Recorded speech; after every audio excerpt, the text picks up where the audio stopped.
بسم اللہ الرحمن الرحیم اللہم صلی علی سیدنا و مولانا محمد افضل صلواتک بعدد معلوماتک وبارک وسلم وصلی علیہ۔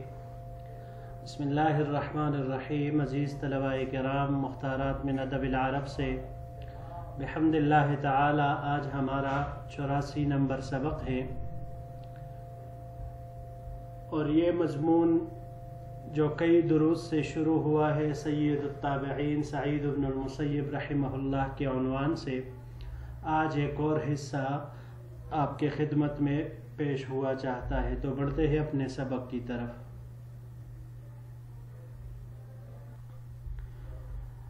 پچھلے سبق میں ہم نے پڑھا تھا کہ ہشام ابن اسماعیل جو مدینہ منورہ کے گورنر تھے، اس نے عبد الملک ابن مروان کو خط لکھا کہ پورے مدینہ کے لوگوں نے سوائے سعید ابن المسیب کے ولید اور سلیمان کی بیعت کر لی، لیکن وہ نہیں کر رہے، تو لہٰذا انہوں نے کہا کہ ان کو سزا دو۔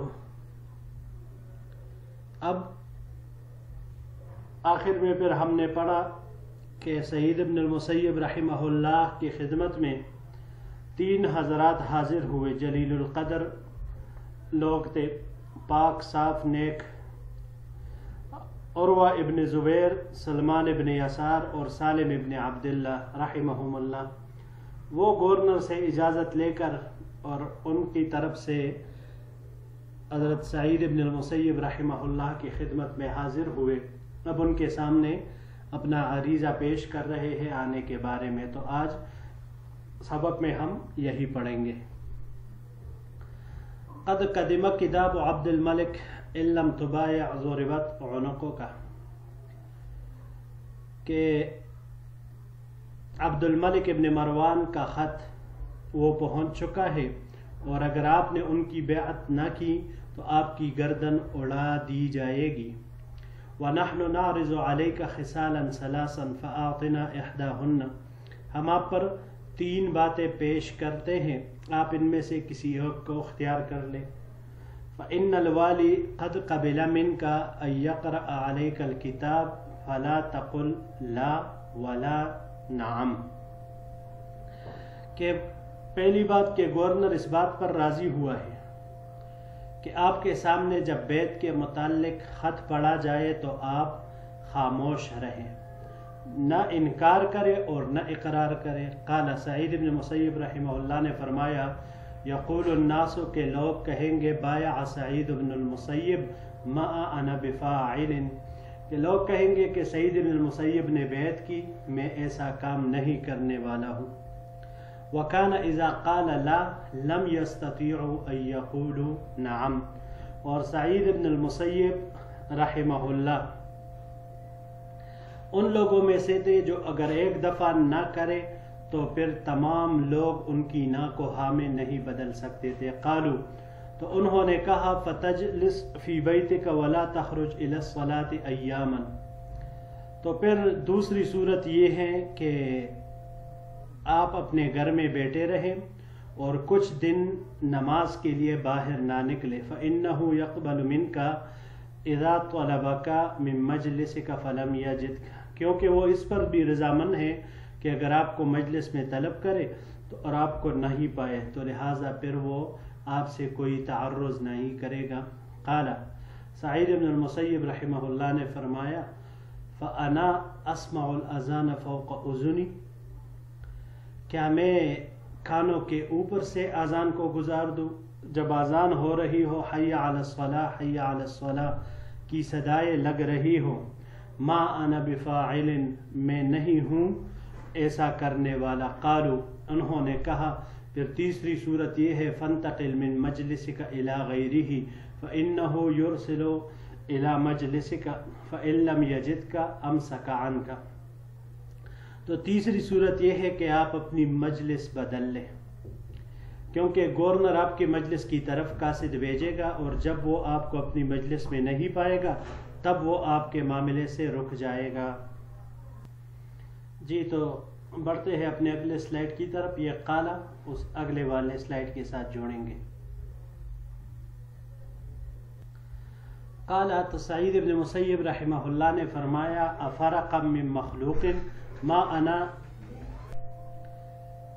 افرقا من مخلوق نہیں یعنی مخلوق کے ڈر سے ما انا بمتقدم شبرا ولا متأخر یعنی مخلوق کے ڈر سے تو نہ میں ایک بالش آگے جانے والا ہوں اور نہیں پیچھے ہٹنے والا ہوں. فخرجوا پس یہ تینوں حضرات آپ کے ہاں سے نکلے. وخرج الى صلاة الظہر اور حضرت سعید ابن المسیب رحمہ اللہ بھی ظہر کی نماز کے لیے مسجد آئے, گھر سے نکلے. فجلس فی مجلسہ الذی کان یجلس فیہ پھر اپنی اس مجلس میں بیٹھے جس میں بیٹھتے تھے. فلما صلی الوالی بعث الیہ فأتی بہ پس جب گورنر نے نماز پڑھی تو ان کی جانب آدمی بھیجا اور ان کو گورنر کے پاس لائے. فقال تو گورنر نے کہا ہشام ابن اسماعیل نے ان امیر المؤمنین کتب یأمرنا ان لم تبایع ضربنا عنقک امیر المؤمنین نے ہمیں لکھا ہے اور حکم دیا ہے کہ اگر آپ بیعت نہ کریں تو ہم آپ کی گردن اڑا دیں. قال سعید بن المسیب رحمہ اللہ نے فرمایا نہا رسول اللہ صلی اللہ علیہ وسلم عن بیعتین کہ رسول اللہ صلی اللہ علیہ وسلم نے دو قسم کے بیعت سے منع فرمایا ہے. فلما رآہ لم یجب اخرج الى الصدہ فمدت عنقہ وصلت السیوف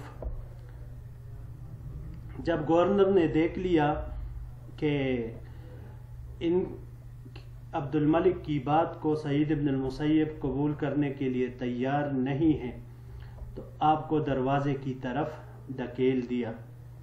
آپ کی گردن کو کھینچا گیا اور تلواریں سونت لی گئی. فلما رآہ قد مضى امر به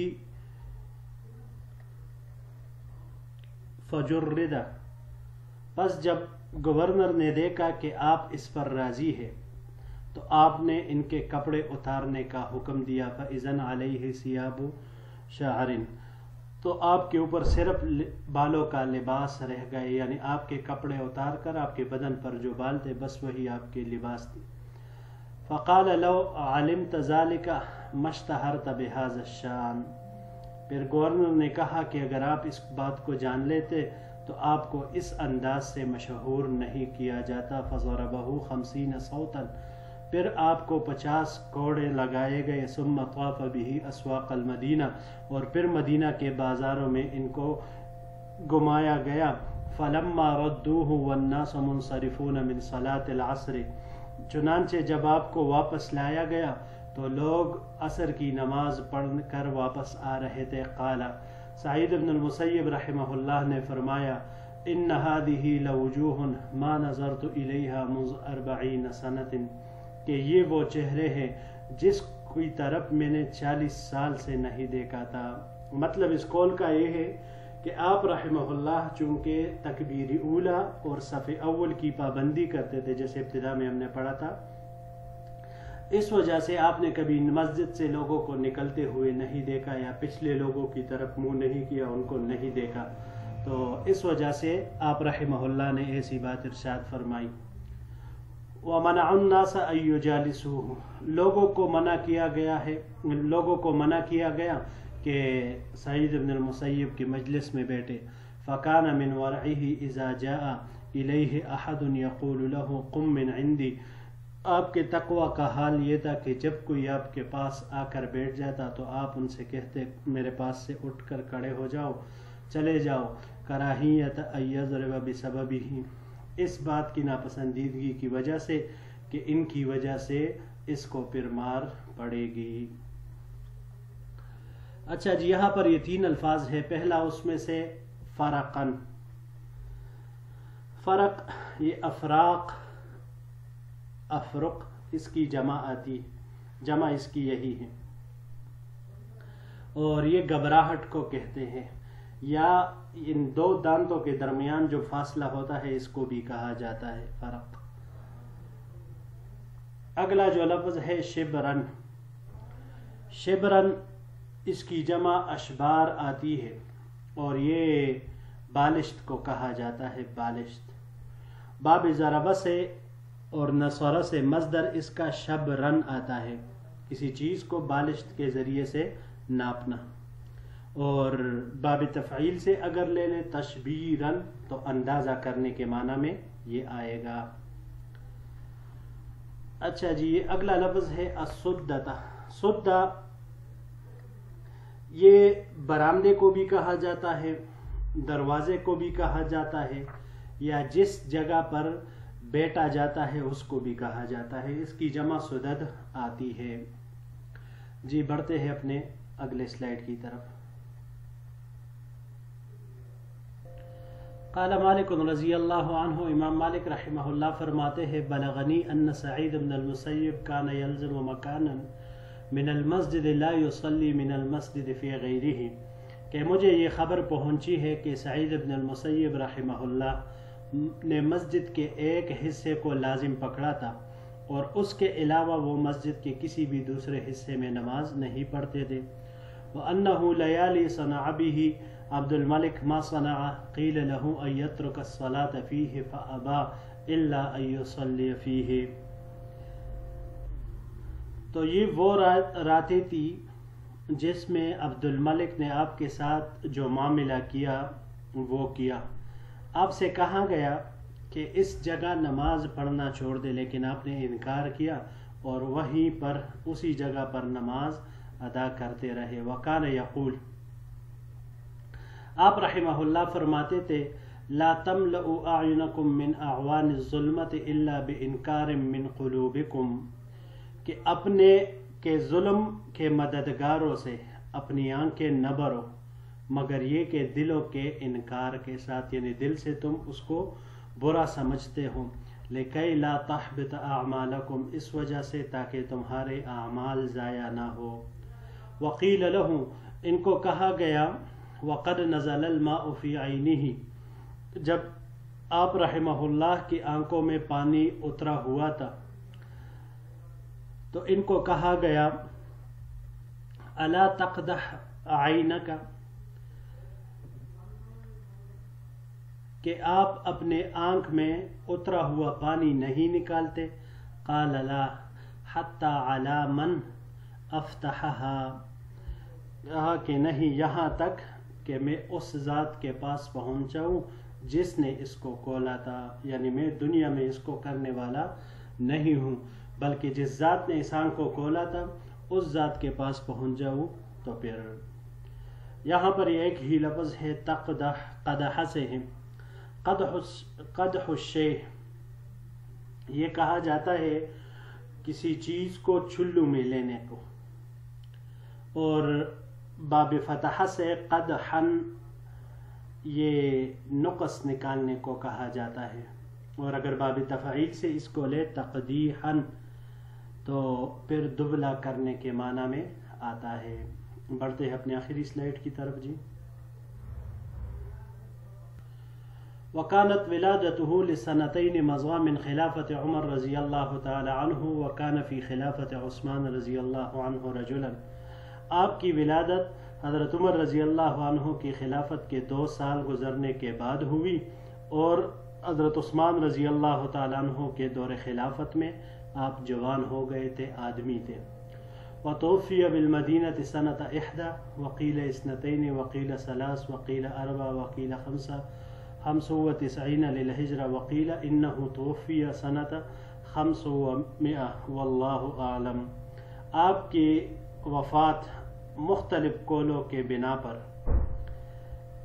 91 92 93 94 95 ہجری میں ہوئی، جبکہ ایک قول کے بنا پر آپ کی وفات 105 ہجری میں ہوئی ہے. واللہ عالم، اللہ ہی حقیقت کو خوب جانتے ہیں. جی تو عزیز طلباء کرام، یہی تک ہمارا آج کا سبق تھا. انشاءاللہ العزیز اگلے سبق کے ساتھ ایک نئے درس مضمون کے ساتھ آپ کی خدمت میں حاضر ہوں گے. السلام علیکم ورحمۃ اللہ وبرکاتہ.